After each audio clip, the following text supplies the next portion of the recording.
On March 29th, Universal Classics released a terrific CD that features the music of Gershwin as performed by pianist Norman Krieger and the Prague National Symphony Orchestra under the direction of Neil Gittelman.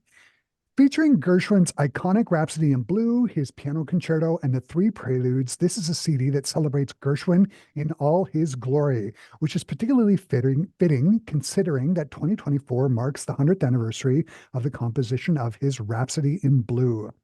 For those unfamiliar with Norman Krieger, he is currently the chair of the piano department at Indiana University's Jacobs School of Music.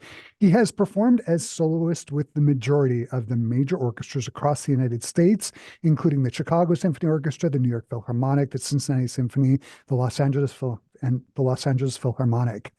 He's worked with conductors such as Leonard Slatkin, Myung-Whun Chung, and Michael Tilson Thomas, amongst others, and has collaborated in chamber music concerts with the likes of Pamela Frank, Nobuko Imai, Sarah Chang, and the Tokyo Quartet. And I could go on and on. Simply, he is one of the most active and sought after American pianists on the scene today. And joining me here over Zoom, I am joined by Norman Krieger. Hey, Norman, nice to meet you. Nice to meet you, Chris. It's a pleasure to be here. Mm. Before we get to the CD, I want to talk about your interest in new music for the piano. You play Beethoven and Brahms so amazingly well, but you're also a champion of composers such as Lowell Lieberman, John Corigliano, John Adams. For you, why is it important to perform and teach these composers? And does playing this music help you when you're playing more standard rep, perhaps, for example, Chopin or Rachmaninoff? There's a famous saying, I think Isaac Stern said it, which is there are two kinds of music, the good kind and the other kind. And so I find myself intrigued, fascinated, inspired by living composers in particular. May sound very silly, but there's nothing like asking a composer a question in person Yeah. or being able to call them up and say, what do you mean by this poco forte? Can you can we go into a little more detail about it? And so those are the kinds of things that we, ask ourselves when we study scores by Beethoven, Mozart, Schumann, Brahms. But Mhm. actually having pieces written for me by talented composers and then being able to collaborate with them on the composition. I mean, there's nothing really that that can be more satisfying because we're always wondering, going back over the last 350 years, whether, especially playing music that was written for a completely different instrument. I mean, the piano itself, the modern piano hasn't really changed that much in the last 120 years, but 120 years prior to that, it was really evolving, and so many of the great compositions we love from the classical period, Baroque period, Romantic period were written on instruments that created very different kinds of sounds from the modern piano. Working with living composers is great because they compose it for the contemporary piano. So that right there, you have a major advantage because you're dealing primarily with three pedals, a 9 foot Mhm. Steinway. And so the projection of the music written, let's say, in the last 100 years is primarily written for a concert hall that seats 2,000 people or more than that. Whereas music before that was written for much smaller venues on smaller halls. So, that the advantage of um, just interacting and asking questions and sometimes getting very surprising answers. I mean, I remember I was playing a nocturne by Lowell Lieberman, we were classmates at Juilliard. And I remember I was going to play it at Carnegie Hall, and I went over to his apartment to play it for him. And I said, Lowell, do you mind if I take a little bit of time right here? And he said, yes, I do. And I thought, okay, fine. I'm glad to know it. You couldn't, I can't ask that question to Chopin. I can just Yeah. sort of trust my instincts and study his markings very intensely. Mm. But, and every composer is different. Some composers are more flexible about what they want, what they don't want. Um, but it's just great to be able to have that open communication. Yeah, And totally. Hmm. Hmm. Uh, When Amanda at Crossover Media sent me the tracks, she also included a link of the video where you essentially break down 16 legendary pianists. Oh God. One of the things I took away from that video was you have a complete knowledge of the mechanics of playing the instrument. I mean, you go one by one and break down these pianists. Um, you obviously must include these elements in your own teaching. Do you prescribe the same techniques and mechanics for every single student, or do you switch it up depending upon which the size of the student and the size of the student's hands, all No, that kind of that's thing? a great question. And I don't think one can prescribe the exact same approach because everyone's hands are different, everyone's physique is different, everyone's temperament is different, everyone's brain is different. I mean, I always say, if you look at someone's ears, everyone's ears are different, which means that we actually hear differently. Yeah. So, I mean, basically, what I try to hand over to my students is the fundamental knowledge that I have been given from my teachers, from Adele Marcus, from Alfred Brendel, Russell Sherman, Maria Curcio. And those are fundamental principles about how to use the hands, how to listen, how to study a score, and and at the same time to respect the autonomy of the individual student. One of the things I'm proud of, um, or happy about, I should say, as a teacher, is that none of my students sound like me. Mm. I, when I was at Juilliard, when we studied with these huge personalities of, great artists, the temptation was to try to imitate them or to emulate them. And so I find myself demonstrating less and talking more, commenting about the students' um, performance of the piece, and then going into detail. And occasionally I will demonstrate, but I don't want my approach to overpower, especially, a piece that I've known for, let's say, 50 years. And someone's coming in with that work after working on it for 2 weeks. I don't Mm. think it's right to impose my conception, but I try to guide them on the right path, certainly to encourage them to have knowledge about the style of the period, whether it's classical, romantic, 20th century, or Baroque, and then how to um, get that style out of the modern piano without compromising the period, that the music was written in. That's a great challenge. When I studied with Brendel, he said something very profound. He said, basically everything that we play from 1685, let's say, to 1850 is a transcription on the modern piano, because of what I mentioned before about the other Yeah. instruments. So the technique that we've learned as pianists, I find, from, let's say, Franz Liszt, Chopin, Rachmaninoff, Prokofiev, if we use the knowledge of how we mold sound from those composers and then go back to Mozart and to Scarlatti and Bach and Haydn and use the knowledge of technique on the modern piano, it helps to bring out the classical style or the Yeah. Baroque style. So it's kind of interesting. Um, it's kind of a mysterious sort of process. But on the other hand, when I teach, I try to offer very practical solutions, whether they be fingering. Of course, everyone's hand's different, but if I see somebody using, fingering that's not as successful as what I think will be a better fingering, then I'll suggest that. And I spend a lot of time talking about pedal, Yeah. which a lot of teachers don't spend as much time as I would hope they would, because the modern pedal has about 6 or 7 different layers of possibilities of raising the dampers. Yeah. So you can't use, for example, in descending scales in Mozart in general, if you use the pedal, it starts to sound like Debussy or a music that's going to be written 100 years from that time. Yeah. Um, so but at the same time, how can I say this? It's a subjective art. So there's no, as my teacher used to say, there's no right or wrong. There's just either it works or it doesn't work. Right, And right, that right. depends on the artist who's performing the piece. I mean, there are many great artists that I heard when I was very young that were like singers, meaning, somebody that can sing the coloratura of Mozart is not necessarily going to be successful singing Wagner. Uh, Hmm.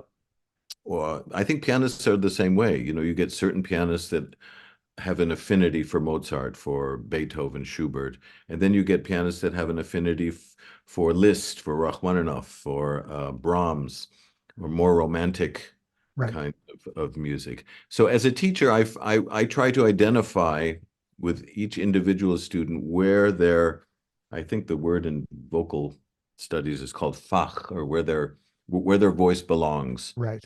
Um, and it's very interesting because, personally, I love all great music. It doesn't necessarily mean that I'm going to play it as well as I do other composers, like my the, the composers that I feel the closest to, I mean, aside from Gershwin, which I love, are Beethoven, Brahms, Schubert, Hmm. uh, Chopin, Liszt, Schumann. I Right. mean, so, but I love Bach as well, and I love contemporary music. So I'm kind of greedy, I think, if I'm going to be honest. I mean, I sort of have this appetite for uh, all good music. The sad thing is there isn't enough time in one Yeah, yeah. lifetime. As where I think Rachmaninoff said, um, music is enough for a lifetime, but a lifetime isn't enough for Mm, music. amazing. Yeah. So Hmm. I don't know if I answered your question. I hope I did. Yeah, yeah, yeah, you did. You did. I want to turn to the great disc of Gershwin's music that you've recorded. When I was prepping for the interview, I discovered that you recorded a CD of Gershwin's music that came out, I believe, in 1988. It was Uh, my first recording. Yeah, it was all the solo versions of, mhm. yeah. What keeps bringing you back to Gershwin? Oh, well, first of all, I mean, there's somebody said once the two greatest songwriters of all time are Schubert and Gershwin. And I happen to agree. I don't know anyone that writes melodies more compelling than George Gershwin. And as an American, um, I love his music because it's a reflection of a time in our history where hope Yeah, and positive energy and joy were just so much a part of the entertainment world.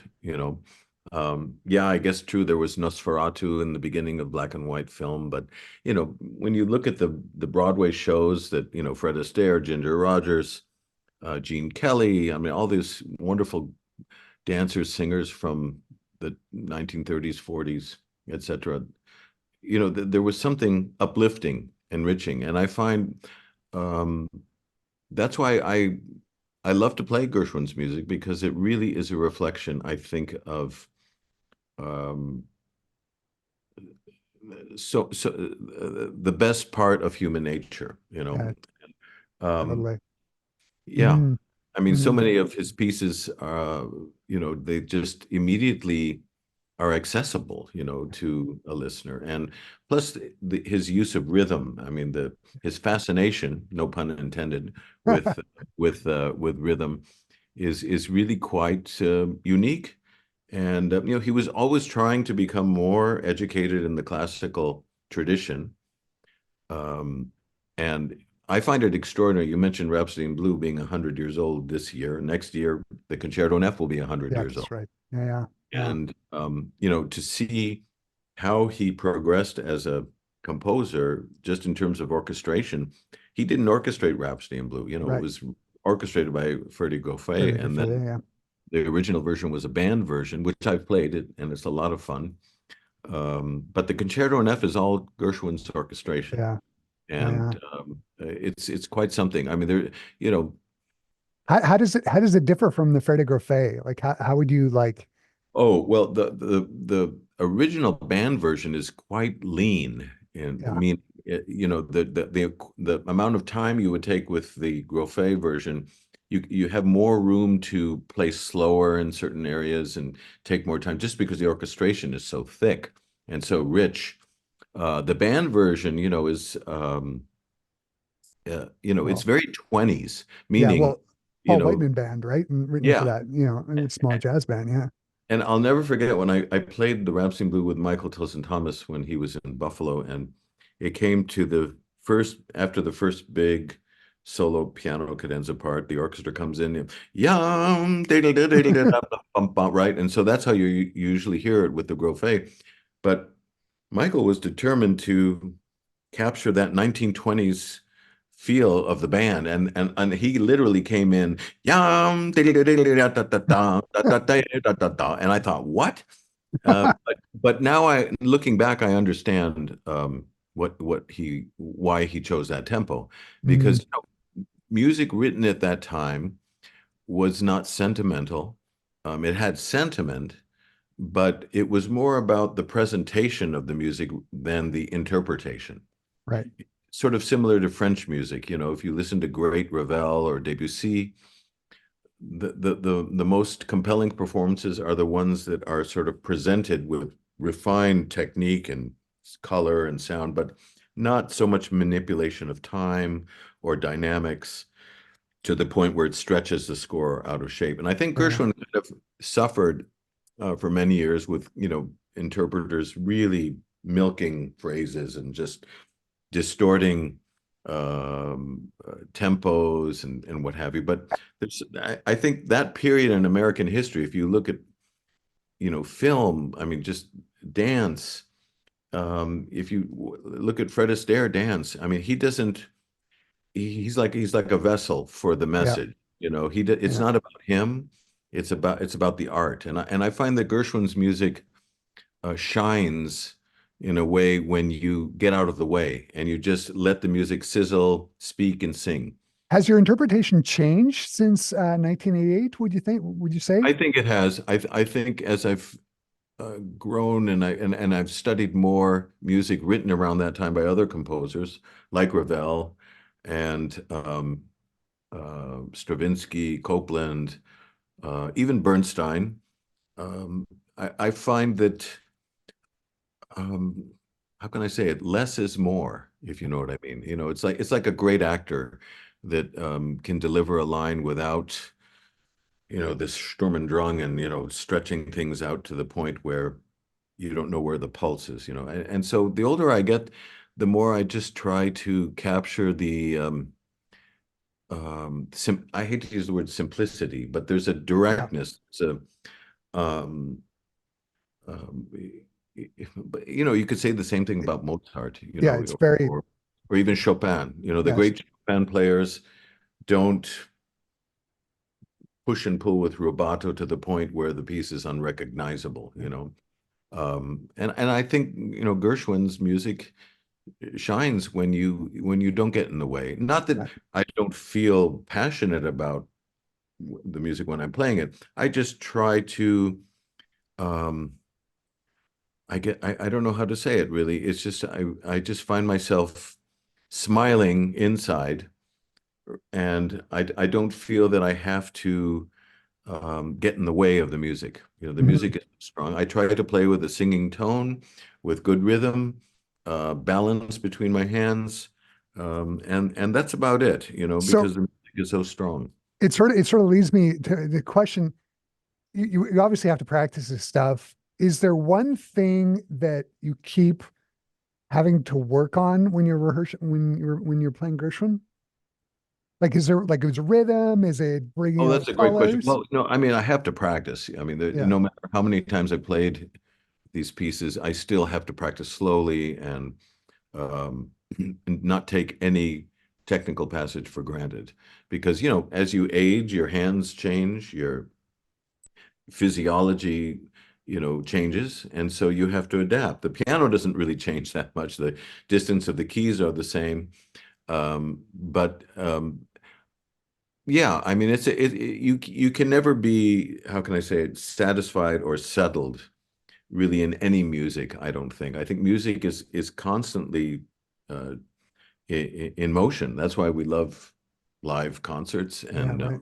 every performance has a slight, variation, whether the piano is brighter or not so bright, or the hall is very reverberant or dry.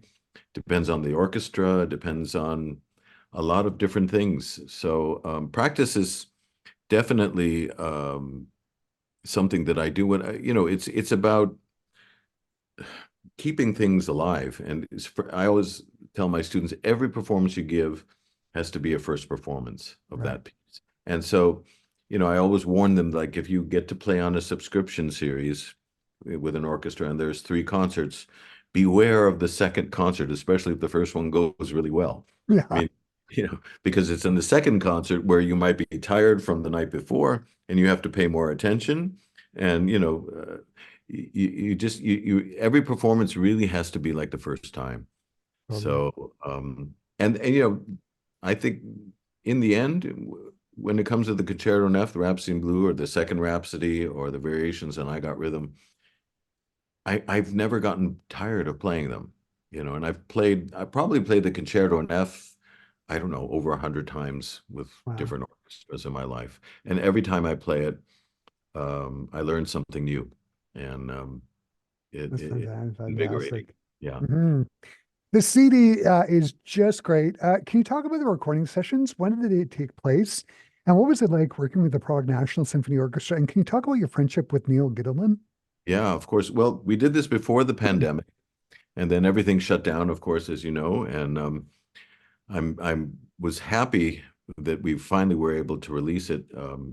The sessions took place in this beautiful recording studio. It was called, I believe, Domovina, which is a building in Prague that, when you're on the inside, you sort of feel like you're inside of a cello. Hmm. It's all wood, and the acoustics are really, really, really nice. I mean, we had a beautiful Hamburg Steinway, um, and yeah, it was a lot of fun. We ate a lot of good food in Prague, and of course toured the old city there, which is so incredibly beautiful. That's where they filmed Amadeus. All Uh, right. and Neil and I go back many, many decades. I mean, Neil was the best man at my wedding. And Really? yeah, I mean, we first worked together, gosh, I think it was 1985, when he was um, with the Portland Symphony in Oregon. And we first concerto we played, I think, was Mozart 467. And then we've worked together, gosh, with the Milwaukee Symphony. I've gone on tour with him with Brahms' first concerto, with the Gershwin concerto, with, I think, all Beethoven concerti. Um, we've done Grieg. Um, we've played a lot of different Yeah, pieces yeah. together. And now he's in Dayton, Ohio, where he's been the music director for a number of years. And I'm really excited because he's going to be retiring from that orchestra in, I think, 2026, and he invited me to play his last concert Oh, with him. wow. I think we're going to do Beethoven's third piano concerto. Fantastic. Yeah, Hmm. and that's a great orchestra. They have a beautiful hall. We also recorded Tomas Svoboda's second piano concerto there. Wow. It's quite a beast of a composition. The CD is fantastic. It's been added to full rotation here in Winnipeg, Canada. I'm Uh, going to wrap up the conversation by asking, what do you have on for the summer? I know you've taught at Brevard for many years. yes, Are you yes, are you going to be doing that as well? And are you going to be doing I any am. performing this summer? Yeah, I'm starting off the summer with a recital and masterclass at Interlochen in Mm. Michigan. And right after that, I go straight down to Brevard for 3 weeks, where I'm playing and teaching. I'm actually playing the Vaughan Williams piano quintet for the first time, which I'm learning right now. Wow. And it's the same arrangement as Schubert's Trout Wow. quintet, meaning with the Double bass, bass. Yeah. viola, violin. And so yeah, I'm excited about that. And then after Brevard, I go to Chautauqua, where I'm playing a recital and giving a talk to the students there, and master class. Wow. So Perfect. that's my whole summer. It's pretty busy. And Yeah. then before you know it, school starts in August, so I have to wear my chief hat of the piano department. Right, right. Norman, this has been so terrific to meet you and talk about your CD. Norman Krieger plays Gershwin. All the best, and thanks for being so Thank you. generous with your time. This has just been wonderful. Thank you, Chris. Great to talk to you. Great to talk to you. Thank you.